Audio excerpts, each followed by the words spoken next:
आप सभी को जय श्री श्याम। कैसे आप सब उम्मीद से बच्चे होंगे। प्रेमियों, जैसा कि आप सभी को पता है कि पितृपक्ष चल रहा है, तो ऐसे में आपका सवाल आया कि पितृपक्ष में या श्राद्ध पक्ष में हम एकादशी का व्रत कैसे करें। देखिए, बिल्कुल सिंपल तरीके से, गृहस्थ तरीके से आपको समझाने की कोशिश करूंगा। एक एक बात पर थोड़ा सा ध्यान देना, बिल्कुल आसान है, बिल्कुल सरलता से आप कर सकते हो। उससे पहले आपका ये सवाल आया था कि क्या श्राद्ध पक्ष में हम किसी भी मंदिर में जा सकते हैं? बिल्कुल जा सकते हो। अरदास लगा सकते हैं? लगा सकते हो। घर में पूजा पाठ कर सकते हैं? बिल्कुल कर सकते हो। क्योंकि अपने आसपास कोई भी मंदिर देखिए, हर मंदिर में आपको एक निश्चित समय पर आरती होती मिलेगी, बाबा का स्नान इत्यादि, वस्त्र इत्यादि बदलते हुए मिलेंगे और उसके साथ साथ बाबा का भोग लगता हुआ मिलेगा। तो जब वहाँ वो सारी चीजें ज्यों के त्यों हैं, तो हम यहाँ अपने घर के मंदिर में क्यों नहीं कर सकते? सब कुछ, जो सेवा आपने अपने घर में लड्डू गोपाल ले रखे हैं, बाबा श्याम की सेवा ले रखी है या अन्य किसी देवी देवता की सेवा ले रखी है, तो आप ज्यों के त्यों करते रहिए। जैसे आप पहले करते थे वैसे ही अब करते रहिए, कंटिन्यू चलने दीजिए। हाँ, कोई नई सेवा शुरू नहीं कर सकते आप। जो चल रही है ना आपकी सेवा, वो चलने दीजिए। कुछ प्रेमी हो सकता है लड्डू गोपाल लाने की सोच रहे हो, बाबा श्याम का श्री विग्रह लाने की सोच रहे हो, तो आप एक बार श्राद्ध पक्ष में मत लाइए, एक बार रोक दीजिए उस चीज को। आप बाद में कर लेना, जो भी आपकी मन स्थिति है उसके अनुसार। तो अब बात करेंगे कि एकादशी का व्रत कैसे करें।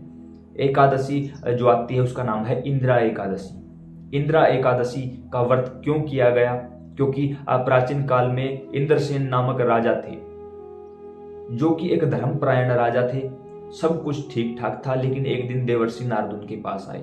उन्होंने कहा कि मैंने आपके पिता को यमपुरी में यमराज के पास देखा है, और जब मैंने उनसे पूछा कि आप तो धर्मात्मा राजा थे, तो यहाँ क्या कर रहे हो, तब उन्होंने बताया कि जो श्राद्ध पक्ष में एकादशी आती है, मैंने हरिवासर के समय उसका व्रत खोल लिया था। हरिवासर का समय वो समय होता है जिस समय व्रत नहीं खोलना चाहिए, यानी एकादशी के खत्म होते ही तुरंत बाद का जो समय है वो हरिवासर का समय है। उस समय पर हमें व्रत नहीं खोलना चाहिए। जब हर बार जो हम वीडियो डालते हैं आपके लिए कि एकादशी कब है, व्रत कब खुलेगा, तो एक निश्चित अवधि, हर बार एकादशी के बाद एक समय दिया जाता है, उसी समय पर व्रत खोलना चाहिए। पहले नहीं खोलना चाहिए व्रत कभी भी। आप इस बात का ध्यान रखो। अगर आपको भी उस समय को जानना है तो इसी YouTube चैनल पर वीडियो डाल दी गई है। आपका अपना परिवार है। आप देखिए, 4 लाख प्लस प्रेमी इस परिवार से जुड़े हुए हैं। अगर आपका भी मन करे तो आप जुड़ सकते हो, कोई बात नहीं। ऐसे में जब उनके मुख से ये बात सुनी तो देवर्षि ने कहा कि अब क्या किया जाए। तो उन्होंने कहा कि मेरा जो पुत्र है इंद्रसेन, अगर वो एकादशी का व्रत करे और उसका फल मुझे प्रदान कर दे तो मेरी यहाँ से मुक्ति हो जाएगी। देवर्षि नारद चलकर इंद्रसेन के पास आए, उन्होंने सारी बात बताई। तब राजा इंद्रसेन ने अपने पिता के लिए इंदिरा एकादशी का व्रत किया, व्रत की कथा सुनी और विधि पूर्वक व्रत का पारण किया, और इसका पूरा फल अपने पिता को संकल्प करके दे दिया। इससे उनकी मुक्ति हो गई।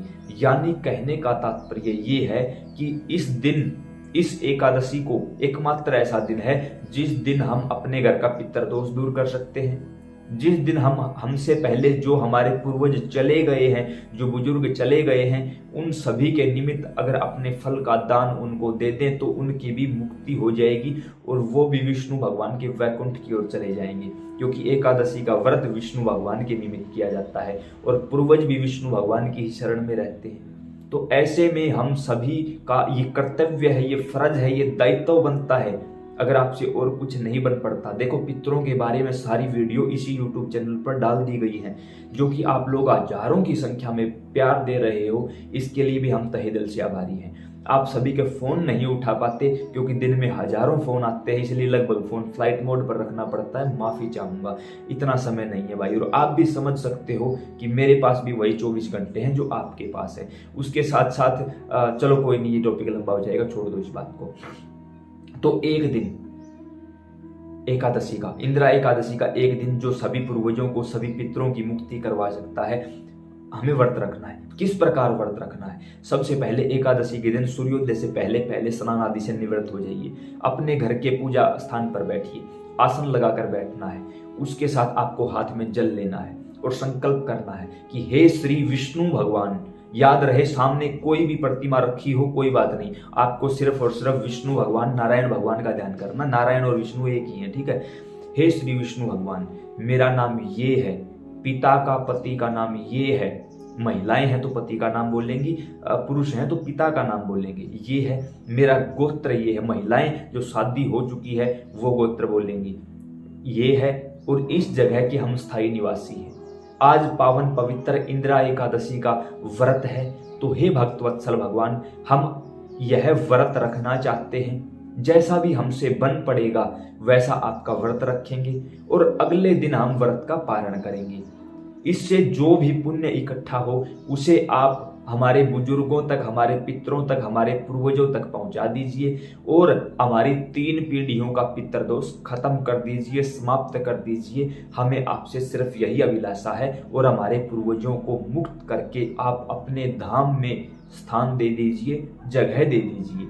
ऐसा बोलकर आपको उंगलियों के माध्यम से उस जल को नीचे छोड़ देना है। ये हुआ आपका संकल्प। फिर आप अपने पूजा स्थान पर 1 दीपक जलाते हो, 2 जलाते हो, जलाया करो। अब जैसे मैं मेरी बताता हूँ, मैं बाबा श्याम और बाबा हनुमान का दीपक जलाता हूँ, तो मैं दोनों ही दीपक जलाता हूँ वही एकादशी को, क्योंकि मेरी नज़र में बाबा श्याम बाबा हनुमान में कोई फर्क नहीं है। आगे जैसा आपका मन मांगे आप कर सकते हो। दीपक जलाए। दीपक जलाते समय आपके हाथ में घंटी होनी चाहिए, क्योंकि घंटी के बगैर दीपक नहीं माना जाता, भोग नहीं लगाते भगवान कभी भी। माचिस की तिल्ली जलाई, माचिस रख दो, घंटी उठाओ, घंटी बजाओ और दीपक जला दो। दीपक जलाने के बाद भगवान के चरणों में 2 फल जरूर अर्पित करना। 2 फल। कौन से फल? कोई भी फल। मैं केले अर्पित करता हूँ। क्यों करता हूँ? क्योंकि पीला भगवान विष्णु को अत्यंत प्रिय है, बाबा श्याम को अत्यंत प्रिय है और केला हर मौसम में आसानी से उपलब्ध भी हो जाता है। बाकी आपकी मर्जी, आप कोई भी 2 फल अर्पित कर सकते हो। उनके साथ तुलसी जरूर अर्पित करनी है। और याद रहे, रविवार और एकादशी को तुलसी नहीं उतारी जाती। तो अगर रविवार पड़ रहा है तो 1 दिन पहले यानी शनिवार को उतारो, और एकादशी से 1 दिन पहले, सूर्यास्त से पहले पहले तुलसी उतार कर रख लो। तुलसी और बेलपत्र 11 दिनों तक बासी नहीं माने जाते, उतार कर रख लो। तुलसी जरूर समर्पित करना, क्योंकि तुलसी के बगैर कभी भी भगवान भोग नहीं लगाते। तुलसी समर्पित करो और जो भी आपसे हो सके, नारायण की आरती, बाबा श्याम की आरती, बाबा हनुमान की आरती, कोई भी चालीसा, कोई भी पाठ, कोई भी स्तुति, जो कुछ भी आपसे हो सके वो आप करिए। इससे आपका एकादशी का व्रत शुरू हो चुका है। उसके बाद सारा दिन मानसिक जाप चलने दीजिए। राम राम, श्याम श्याम, कुछ भी आप कह सकते हो, उस जाप को चलने दीजिए कंटिन्यू। दिन में आप चाय पी सकते हो, दूध पी सकते हो और जूस पी सकते हो, जल पी सकते हो। दोपहर को एक समय आप फल खा सकते हो। जैसे दोपहर को 2 से 3 बजे के बीच में खाओगे तो इससे जो पहले की भूख थी वो भी शांत हो जाएगी, बाद की जो भूख है वो भी शांत हो जाएगी। याद रहे, इस दिन अगर आपके किसी पूर्वज की तिथि है यानी उनका श्राद्ध है तो श्राद्ध नहीं निकाला जाएगा। एकादशी और चतुर्दशी, जिसे हम चौदस भी बोलते हैं, इनका श्राद्ध नहीं निकाला जाता। एकादशी के दिन जो भी गया है उसका द्वादशी को श्राद्ध निकाला जाएगा। चतुर्दशी को जो गया है उसका अमावस्या के दिन श्राद्ध निकाला जाएगा। तो ऐसे में हम सारा दिन ऐसे ही अपना काम भी करते रहेंगे, राम का नाम भी लेते रहेंगे। शाम को आप फिर से अपने पूजा स्थान पर दीपक जलाइए, सिर्फ दीपक जलाइए बस। जो भी आप आरती चौपाइयाँ कुछ भी गाते हो, 2 मिनट, 4 मिनट, 10 मिनट, 2 घंटे, जो भी आप सेवा में देते हो वो दीजिए। उसके बाद अगले दिन यानी द्वादशी के दिन वही सुबह सूर्योदय से पहले स्नान आदि से निवृत्त होकर भगवान के स्थान पर बैठ जाइए। जो एक निश्चित समय है, जिस समय में व्रत खोला जाता है, उस समय पर आपको पूजा करनी है। उस पूजा में आपके घर में जो भी भोग बना है वो बाबा को लगाना है। याद रहे, पितृपक्ष में वैसे भी घर में प्याज लहसुन का प्रयोग नहीं होता, लेकिन खास भगवान के भोग में तो बिल्कुल भी नहीं होगा। तो सबसे पहले आपको अपने भगवान को भोग लगाना है। जो भी आपके देवी देवता हैं उनको भोग लगेगा। घर में मूंग चावलों की खिचड़ी बनी है, कोई मिष्ठान बनाया गया है, कोई पकवान बनाया गया है, जो कुछ भी आपसे हो सके उसका भोग, वही दीपक जलाओगे, वही भोग लगाओगे। भोग अग्यारी के ऊपर लगाया जाएगा। एक उपले को इतना गर्म कर लीजिए कि उसके अंदर से धुआं ना निकले, उसके ऊपर भोग लगाइए। भगवान को जल का छिड़का दीजिए, तुलसी का जरूर प्रयोग करिए। उस समय घंटी बजती रहनी चाहिए। उसके बाद हाथ में जल लेकर संकल्प करिए कि मेरा नाम ये है, पिता पति का नाम ये है, गोत्र ये है, स्थान ये है, और प्रभु जो हमने एकादशी का व्रत किया है, एकादशी की कथा सुनी है, जो भी कुछ भी किया है, उसका फल आप मेरे बुजुर्गों, मेरे पितरों, मेरे पूर्वजों को दे दीजिए और उनकी मुक्ति कर दीजिए और मेरे घर का 3 पीढ़ियों का पितृदोष खत्म कर दीजिए। मैंने अपना संकल्प पूरा किया, आप भी अपनी वाणी, अपना वचन पूरा कर दीजिए, मेरी मनोकामना पूरी कर दीजिए। इतना कह के जल छोड़ दो, भगवान को भोग लगा दिया गया है। आपका संकल्प पूरा हुआ, एकादशी का व्रत पूरा हुआ और भगवान हर हाल में इन 2 दिनों में ही केवल आपके घर का पितृ नष्ट कर देंगे, आपकी 3 पीढ़ियों का पितृ दोष नष्ट कर देंगे, पितृ दोष नष्ट कर देंगे। ठीक है, तो उसके बाद फिर आप घर के बुजुर्गों को भोजन करवाइए। अगर किसी का श्राद्ध है इस तिथि को तो उसके बाद श्राद्ध करिए, घर के बुजुर्गों को भोजन करवाइए, किसी ब्राह्मण को घर बैठा कर भोजन करवाइए। कुछ लोगों ने कहा ब्राह्मणों को क्यों बुलाएं?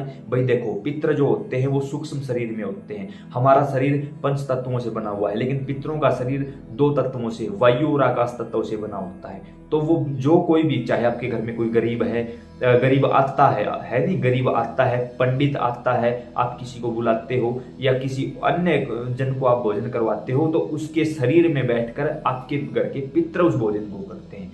ठीक है, अब जो घर में आपके ही कोई बुजुर्ग माता पिता दादा दादी है उनको बैठाकर भोजन करवाओगे तो फिर उनके शरीर में बैठकर आपके पितृ, आपके पूर्वज आपका भोजन ग्रहण करेंगे। गौ माता को रोटी अवश्य हाल में देनी है। एक रोटी थोड़ा सा ऊपर गुड़ रख के उसके ऊपर दूसरी रोटी, घर की महिलाएं ऐसे करके रोटी देंगी तो आपका पितृ दोष दूर हो जाएगा।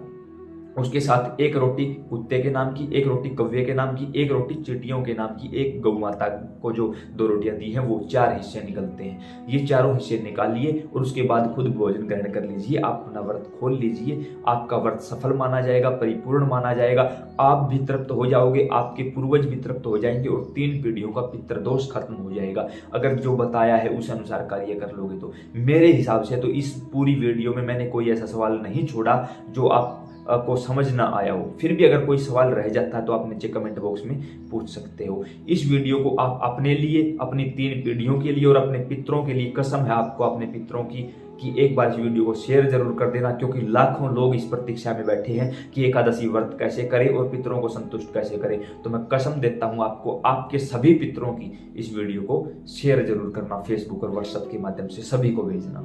जय श्री श्याम, राधे राधे।